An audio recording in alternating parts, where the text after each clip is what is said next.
What is up, guys? Danny this side. So in this video, I'm going to show you how to view a previous version of a file on OneDrive. So let's get started. So first off, head over to Google or any browser and then in the search bar type in OneDrive. After that, you will be redirected to this website of OneDrive wherein if you are new, you just need to click on create a free account and then just sign up with your email, password and other credentials to create your new Microsoft OneDrive account. But if you already have a OneDrive account, simply click on sign in and then you will be automatically signed in to your OneDrive account. Now, after signing in or logging in or signing up, you will be redirected to the homepage of Microsoft OneDrive, wherein you need to select the file that you want to use the version for. So to select that file on the left side, click on My Files, and here you will see all the files that are present in your OneDrive.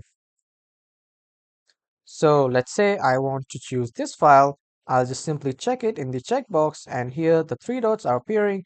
Just click on this and then a drop-down menu will appear.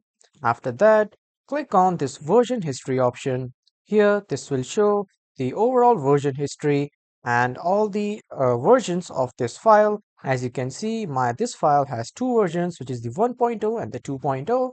If I want to see this 1.0 version, I'll just click on these three dots and I will click on open file, or I can just restore by clicking on this restore button.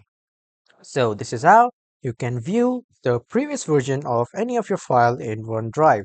So that was all for this video everyone. Thank you for watching.